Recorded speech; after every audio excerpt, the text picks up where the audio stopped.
Hello, yes, a good morning, a good afternoon, or a good evening to you, however you may be listening and wherever you may be listening. This is the latest edition of the Baldwin Sports Media NFL podcast coming to you during Super Bowl week.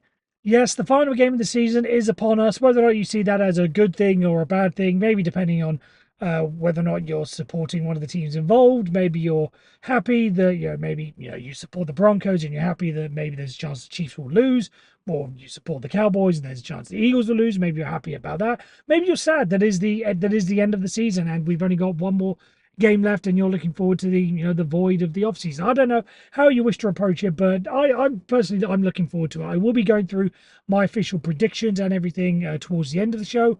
I say predictions. There's only really one. There's only really one prediction that you can really make. But I will be making that towards the end of the show.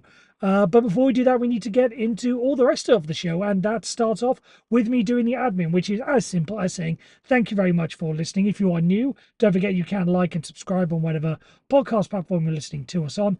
And if you are on social media, then feel free to give us a follow on all the various platforms. We are at Baldwin Sports Media on TikTok, YouTube, and Instagram, and on Twitter we are at MRB Sports Media. So that's if you are new and you want to continue to help us grow.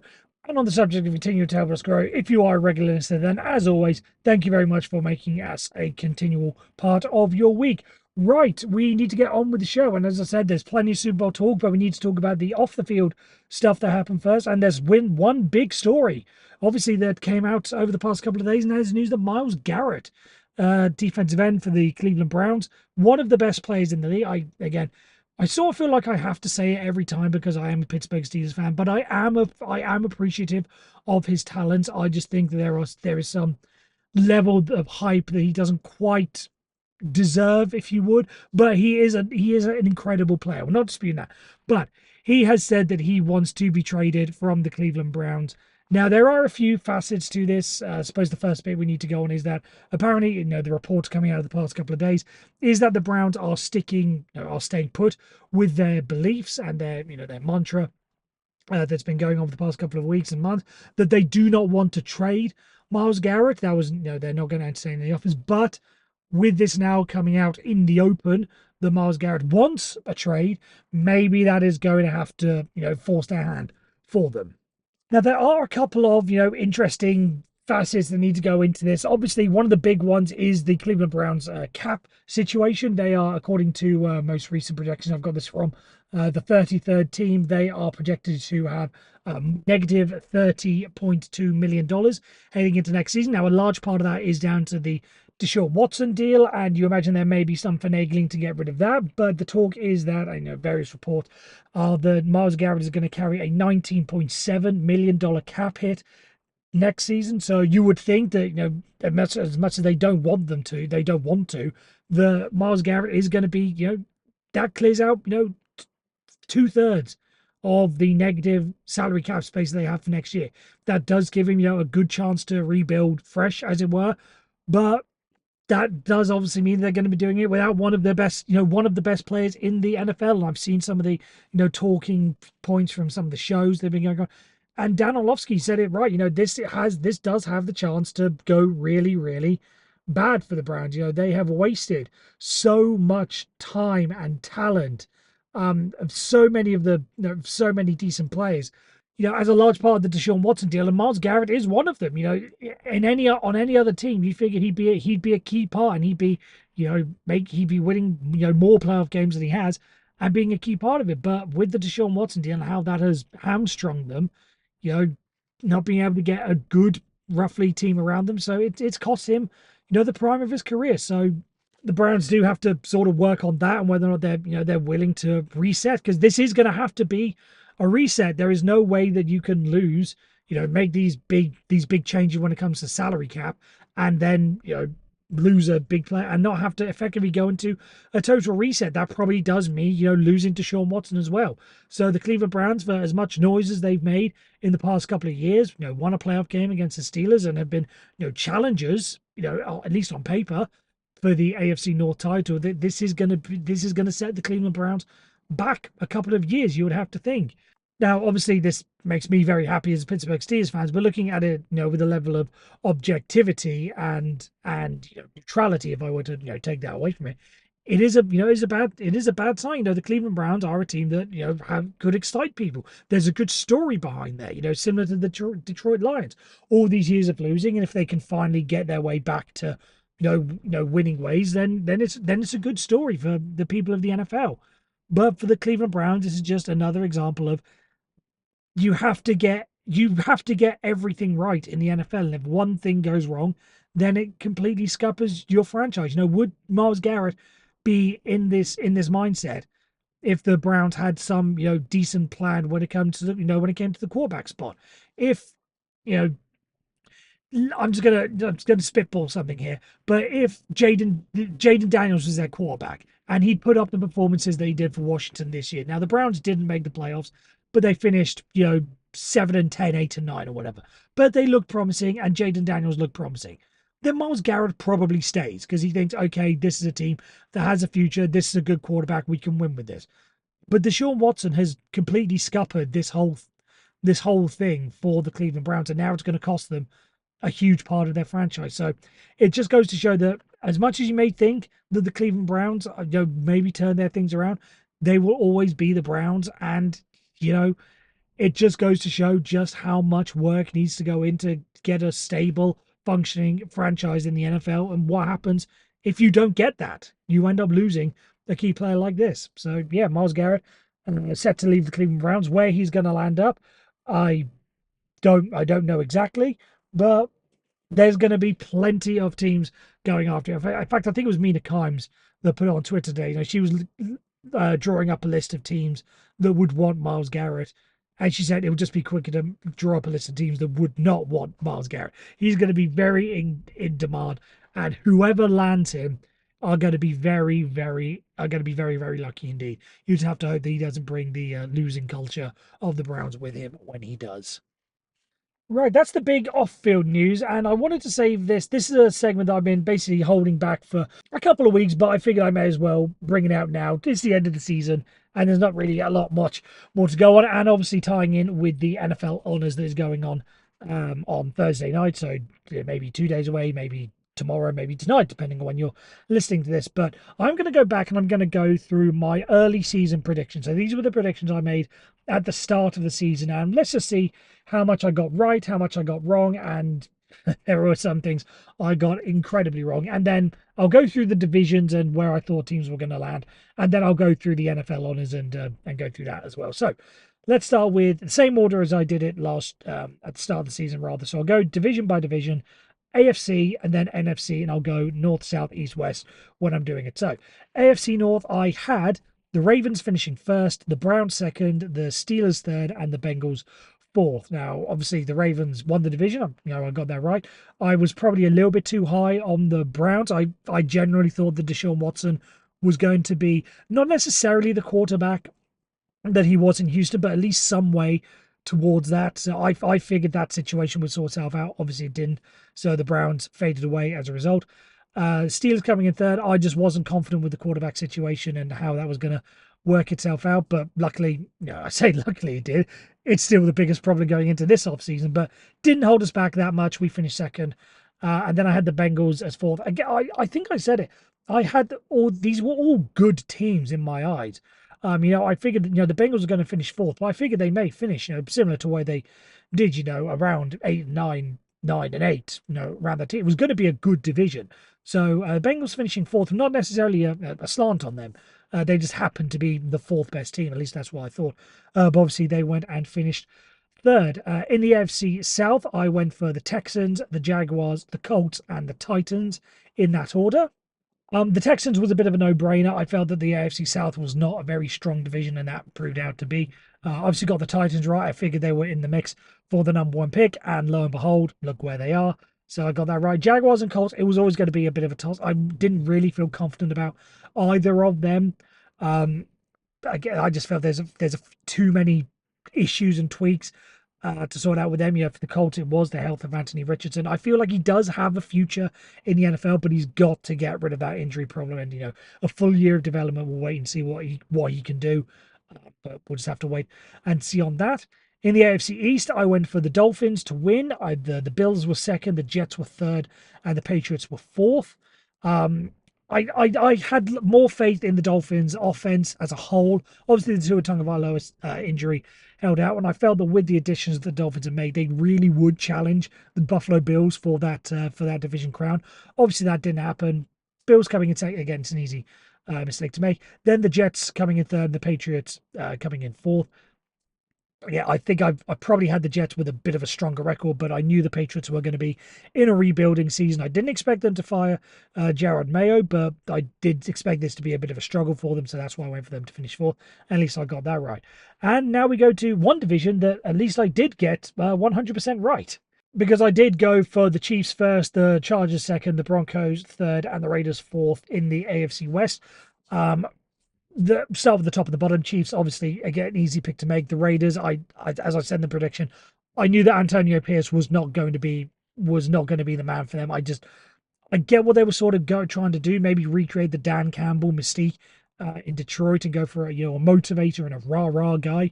Um, you know, as part of that ethos didn't quite work, so I knew that was going to struggle.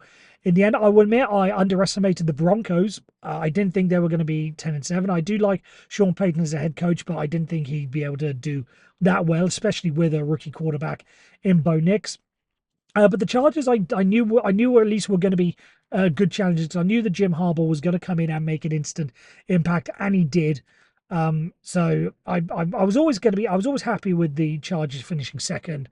Um, yeah, so the AFC West, rather, the one division that I did manage to get 100% right. Where do we move on to now? Now we move on to the NFC North, where I had the Lions in first, Packers in second, Vikings in third, and the Bears in fourth. Again, top and bottom got absolutely spot on. Didn't expect the battle between the Vikings and the Lions at the top of the division to be there. I with the quarterback situation, I didn't fall in love with Sam Darnold, and I felt that maybe there was a bit of overhang from last year for the Vikings rather as a team that was going to hold them back, but they did very well to get into the position they were in, and one win away in the last weekend of the season from getting the number one seed. So kudos to them for doing that. I figured it was going to be the Packers, but a respectable third place and 11-6. I think that's still pretty good. Moving on now, we go to the NFC South, where I got a lot of it in the right order, but through some weird tiebreaker or whatever it is, I managed to get the last two spots wrong. Although I'm still going to clarify myself, I'm still going to claim somewhat of a victory on it. I did have the Buccaneers winning, then I had the Falcons finishing second. I had the Saints finishing third and the Panthers finishing bottom.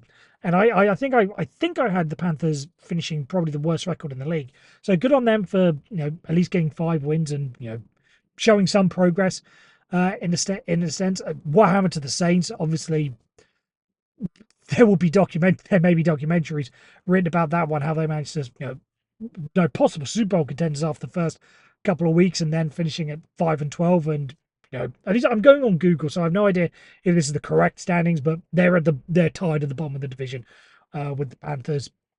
So again, I said at the start of the season that the NFC South didn't really excite me as a division. It was like Kirk Cousins with the Falcons. I wasn't 100% convinced by that. Was that really going to work? The Buccaneers, Baker Mayfield's it's a good, talented quarterback. I like it, but just the rest of the team didn't really. I was never going to be tuning in to watch the Tampa Bay Buccaneers as a team. So that's why I went with them. But at least I got them at the top of the division, got that right. The NFC East, I went for the Cowboys to win it, the Eagles second, the Giants third, and the Commanders fourth. I totally whiffed on I think that probably will be my biggest whiff of the season was the Commanders. I will admit I did think that Jaden Daniels was the best quarterback coming out. I never really fell in love with Caleb Williams. I saw the issues it's a thing like Shador Sanders this year. I know that's going to be the hype. He's going to be the hype for number one, but is he actually the best quarterback coming out? I always felt like that because that was part of the discussion last year is that yes, Caleb Williams is a good quarterback and he's number one, but is he actually the best quarterback that's coming out? A lot of people said that was Jaden Daniels. Again, I knew he was going to be better. I just didn't think he was going to be as phenomenal as he was. So, kudos to that. I whiffed completely on that. And I'll hold my hands up. Cowboys, big disappointment, obviously, and you've seen the changes that have happened there and are likely to continue happening there. So we'll see what happens on that front. Giants at third. I don't know. I don't know why I was somewhat hopeful. I thought maybe Daniel Jones would sort something out, but they've gotten their own way, and that will happen. And then with the NFC West, I had the 49ers winning it, the Rams coming in second, the Seahawks third, and the Cardinals fourth. I may have to rephrase what I said earlier with the Commanders being my biggest whiff. The 49ers, I don't want to say it's the biggest whiff because they had the injury problems that they had was always going to hold a big team like that back. But 6-11 from Super Bowl runners up the previous year, that is a huge drop off from them. And I don't know why I just didn't really feel fall in love with the rest of the teams. But good on the Rams and the Seahawks for making it into the playoffs, making it challenging. Obviously, there's some big changes with the Rams coming with the we assume impending trade of Cooper Cup. I just want to touch on that. I didn't want to. He's a big player, but he's not as big as Myles Garrett. So that's why I didn't lead off with him. That is going to be a big change, I think. Again, similar to Myles Garrett, whoever ends up grabbing him is going to be a very, very lucky team to work out with Cooper Cup. But yeah, so a bit of a whiff on the NFC West in that sense. Right, so from the divisions, we now move on to who I thought was going to take home the NFL honors. Now, these things have sort of changed over the course of the year. So what I'm going to do is I'm going to read out what my prediction was, and then we have the finalists for some of the awards that have come out. So I'm then going to give my prediction of who I think will win out of the finalists. And I may give a mention if there's someone that I felt was maybe over-deserved or undeserved in that sort of category. So we'll go through. I'm just going to stick with the main 7 awards because I always feel like some of the other awards are a bit harder to judge, like Executive of the Year is a bit hard to judge. Walter Payton, you can't really predict because that's a charity thing, so that depends. You'd really have to know a lot that's going on if you're able to predict every single person's charity and who's going to win. Plus, that's a fan vote element in that. That's a bit hard. Assistant coach, again, same sort of thing. It's always a little bit tougher to judge because you never know quite who's going to get the credit. Would it be the head coach or would it be the coordinator? So it's a little bit hard. But anyway, we'll stick with the main 7 that I went with. And for coach of the year, I went for Jim Harbaugh. Now, I just felt that if you look at his resume, he's someone that can have an instant impact wherever he goes. And he did exactly that this year. I felt he was going to maybe challenge the Chiefs a little bit more, maybe be a few games closer to the Chiefs at the top of the AFC West, but still did a very good job. But looking at the finalists, and if I were to pick one this year, I think it will be Dan Campbell of the Detroit Lions. I think there's a couple of elements to go with it. In my opinion, I think he's tussling with in his own division, Kevin O'Connell. With that award, mainly because the story surrounding them is overcoming 2 injuries. For the Lions, it's Aiden Hutchinson, one of the best defensive players in the league, and for the Vikings, it's losing obviously the quarterback situation and having to deal with you maybe JJ McCarthy was going to be the starter, then having to do it with Sam Darnold. I think overall, the loss of Aiden Hutchinson probably meant more, and what they had to overcome probably meant more for the Detroit Lions. So that's why I'm going to go with Dan Campbell to win Coach of the Year rather on Thursday. Comeback Player of the Year. I went for Ricky Pearsall, the 49ers wide receiver, purely because of what happened in the offseason. I felt there was maybe, because of the misunderstanding when it came to Comeback Player of the Year, I was certainly a victim of it because I was always under the impression that it was someone who came back from a serious injury. But with the Joe Flacco award last year, it sort of opened up because it was going to be, if you'd struggled or you'd had a bit of time off out of the game or you'd been riding the bench a little bit more and then all of a sudden you have a resurgence in your career, that counts as a comeback. I always thought it was for injuries. But I figured even so, I just felt, even with that clarification, I felt that given what Ricky Pearsall went in the offseason, being shot. I just felt that it was going to be lean towards him. If I were to look at it now, and looking at the list of people who are up for it, Damar Hamlin is still in there. Someone who maybe should have won it last year. Maybe there's going to be that little element of guilt that some voters look forward to. Maybe he does take home this year, but again, going on the thing of maybe it's a career resurgence and that being away, I think it's going to be Sam Darnold this year. Again, a bit of a tough time, bouncing around the league a bit after his stint with the New York Jets, but now coming in and there were some people arguing that Sam Darnold could have been MVP. I just think that's going to overcome. Again, I personally would vote for Damar Hamlin out of the finalists, but I just think again, given the way that it's sort of gone, I think it's going to be Sam Darnold that will take it. But again, looking at the list of players that's on there, Joe Burrow's on there, J.K. Dobbins, Christian Gonzalez in there, all of them. Again, whichever way they decide to vote, you can seriously make the case for all of them. Again, I would go Damar Hamlin, but I think the way it's gone the past couple of years, I'm going to go with Sam Darnold to take home that award. Defensive Rookie of the Year, I went for Chop Robinson, the outside linebacker for the Miami Dolphins, because I felt that the Miami Dolphins were looking to toughen themselves up. So I felt that he was someone that could really bring that little bit of grit to the defense and really help them out, especially, given the stat that they were, was it 0-9 or 0-10 when the weather dipped below 40 degrees. I felt they need to be a little bit more tough.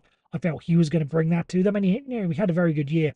But I think he is just going to be tipped for this by Jared Verse, the defensive end of the Los Angeles Rams. The fact that the Rams made the playoffs, it always helped his case, and he had big moments during the season as well. So I'm just gonna lean towards Jared Verse on that topic. But again, defensive rookies of the year, you look at the nominees that are in there. Cooper DeJean from the Eagles, Brandon Fisk, also of the Rams, Quinion Mitchell of the Eagles, Chop Robinson, he's in there, but I just think Jared Verse is in the other finalists. I think he's just going to tip him for that award.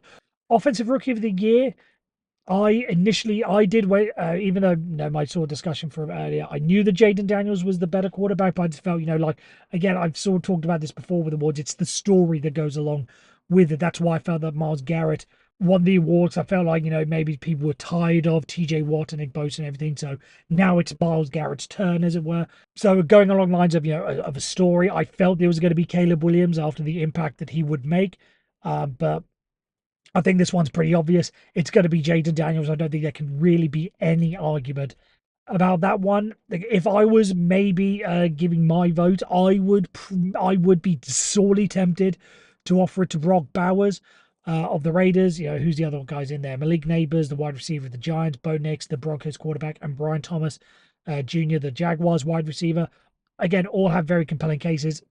I think where I don't know if the like first, second, I don't know if the second, third places are revealed. I feel like Brock Bowers is probably going to come in number two, but Jaden Daniels, with the season he's had and solving the quarterback issue in Washington, slam dunk, he is going to be taking home the Offensive Rookie of the Year award. I don't think there's any real argument about that. Defensive Player of the Year, touching on what I said about the story, and it was Myles Garrett's turn, as it were.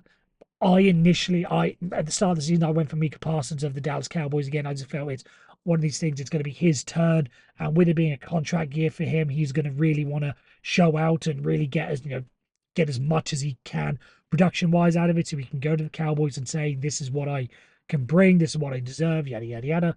Obviously, a bit of a down year for the Cowboys and him. But if you look at the finalist for the defensive player of the year, rather, it's a little bit tough because I look at it, there was no real standout defensive player where there were records broken or anything along that. It wasn't really a great year for defensive players. And even you look at the people who were nominated. Zach Bourne, linebacker for the Eagles, Myles Garrett, Trey Hendrickson, the defensive end for the Bengals, Patrick Surtain, cornerback for the Broncos, and TJ Watt, linebacker for the Steelers. I wasn't really excited by any of them over the course of the season. I think it's going to be TJ Watt, but do I think he totally deserves it? No, I don't. I don't think it hasn't been a stellar year for TJ Watt the way it has been in previous years. When he tied the single season sack record for whatever. So whichever way you look at, I think it will be TJ Watt. Does he totally deserve it? No, I don't. I don't think so personally. If I was looking at that list and I was a voter, honestly, I may even give it to Trey Hendrickson. I honestly think he's had the better season than TJ Watt this year. So I would lean the vote to him, but I think it's going to be TJ Watt that will take it. Right, Offensive Player of the Year. I went for my prediction at the start of the year was Tyreek Hill.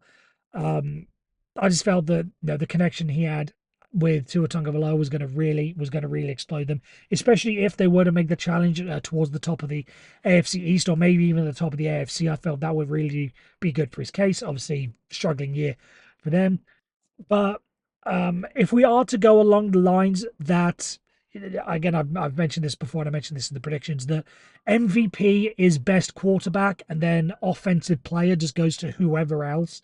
You look at the players that are up for this year. It's Saquon Barkley, Joe Burrow, Jamar Chase, Derrick Henry, Lamar Jackson. If we are to assume, and I'll sort of spoil the team, I mean, I don't even want to spoil anything. It's obviously Lamar Jackson's winning the MVP, so I can get rid of that conversation. In fact, I'll tip it. I did tip Patrick Mahomes, but it's going to be Lamar Jackson for the MVP. But if we are to go with the best non-quarterback, I don't think there's any argument. It's going to be Saquon Barkley. Derrick Henry, again, running it close. But when there was all Saquon Barkley, the talk was he going to break the record? When you are in conversation to break a record, I think that puts you really, really over the top. And I honestly felt if he did break Eric Dixon's record, I honestly felt that it would have been a much closer conversation for the MVP discussion. Especially, the way the game is played, with it being a more pass orientated league. For him to break a rushing record is always going to be a fantastic achievement. But he didn't get it. But I do think he will take home Offensive Player of the Year this year. So those are my predictions. Again, we'll go back and we'll obviously come back and address them next week to see exactly who won them, and we'll break down whether or not there were any right or wrong decisions in that market. Right, now we move on to the penultimate segment. Actually, no, I'm going to switch it around a bit here. I'm going to give my funny, my non-football story first, and then I'll go to my prediction. Leave that till the end. So my non-football story this week, a very, very funny one. So it's from the world of soccer, if you would. But so there was a pub in the UK that was giving away a promotion. I'm sure if you go to any bar especially during a big tournament, they will give away free drinks, or there'll be promotions.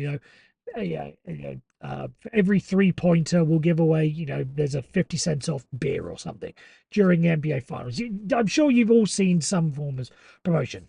Now, there was this pub in the UK, a pub in Nottingham, the Gedling Inn, it was called. And what they did is they gave away a pint for every goal that Nottingham Forest scored in their game against Brighton Hove Albion. Now, for all you Americans are thinking, soccer is boring, games end in 0-0s or low scoring, whatever. This game ended in a 7-0 win for Nottingham Forest. So as a result, the Gedling Inn had to give away multiple. So they had to give away 7 free rounds, in a sense, of beer, costing them, according to reports, it's about £1,500, which I don't know if that's a lot. I don't know if this is maybe a slow day for them, a big day for them. Is 1,500 what they would normally make? I don't know. But even so, losing £1,500 just because your local team managed to be incredibly good is probably not a situation most pub owners want to be in. But I mean, the publicity, I'm sure there's going to be a lot of people that are going to flood their thing, maybe to make it up for it, and maybe it'll be a place for Forest fans to go in the future. So I'm sure they're going to make that money back. But on the surface of it, just this one day, I think it's pretty funny. Right, and with that, we need to come to my prediction. And if I'm being brutally honest, I say brutally honest if it's a bad thing. This is the most excited I've been for a Super Bowl in so long. I don't know why. Maybe it is because there's that level of animosity that's growing around the Chiefs and wanting to stop the 3P. I personally don't want it to happen. I'm tired of the Chiefs dynasty sort of thing, but I can recognize at least they are a very, very good, well-run team. Then you got the Eagles. What a story that would be. Nick Sirianni, arguing with fans a couple of months ago when if he was on the hot seat. He's definitely not on the hot seat now. Like, we can tell you that much. Again, just the players that are going to be in there, the battle in the trenches is going to be good. Saquon Barkley, if he gets messed around, maybe he doesn't win Offensive Player of the Year. Maybe that's going to be a chip on his shoulder for him to use. Maybe Patrick Mahomes is going to have a chip on his shoulder for not even being part of the MVP discussion. Whatever way you want to put it, just the game itself is looking to be absolutely incredible, and I cannot well, I cannot wait for it. Again, we've had good Super Bowls, good matchups in the past. I was excited for last year's one for its. I felt pretty much the same, but I don't know why. But maybe it is the 3P factor. But I'm just feeling so much more excited about this game than I have in a good few years. I think there's a lot going on for it. But if I am to make a prediction, I think first of all, I think it's going to be a very quick game, which yeah, I don't know if that's necessarily a good thing, but for those of you who are living across the Atlantic in in the UK and mainland Europe, that's going to be good because I need to go to bed at an earlier time. I think with Saquon Barkley, that's going to be a good running game. It's going to drain the clock. The Eagles going to look to control the. Going to control the ball, keep Patrick Mahomes off the field as much as they can, and I think they will. I think if I were to pick, I can't remember who said it this week, but I think the battle for the Eagles is get ahead and stay ahead because I think if you fall behind to the Chiefs, I think that they again just have enough know-how and whatever, and the defense can make enough big splashes uh, to make you lose control a little bit. So I think the Eagles need to score first, and if it becomes a shootout, just make sure they've got the ball last. I think that's going to be key for them. I don't think it's going to get to a shootout, but I think that is the key to the game. And if I were to make a prediction, which I say were to, I am going to make a prediction right now. I'm going to go with a 28-24 victory for the Philadelphia Eagles, with Saquon Barkley taking home the Super Bowl MVP, just to cap off the great season he's had. And I imagine there will be a lot of slant towards the Giants during his acceptance speech because they were the ones that let him go. Right, that is it. That is my official prediction. That is the official. I don't have to say preview show, but this is the final show before the Super Bowl. I want to thank you very much for listening. And again, as I've said at the start of the show, if you're new and you like what you listen to, don't forget to follow and subscribe on whatever podcast platform you listen to this on, and don't forget to reach out to us on social medias. We are at Baldwin Sports Media on TikTok, YouTube, and Instagram, and on Twitter, we are at MRB Sports Media. So give them a like, give them a follow, give whatever you need to do on them. And if you are a regular, then as always, thank you for keeping up with me and putting up with me in a sense throughout this whole season. So everyone, enjoy the Super Bowl. I hope you have a great party if you're having a party. If you're keeping it low key, I hope that works out well for you as well. Whatever way you want to watch Super Bowl, just enjoy it and enjoy what is going to be an absolutely fantastic game. So until next time, when we'll be wrapping up the Super Bowl and plenty of other stories, I'm sure. Take care, and as always, stay safe.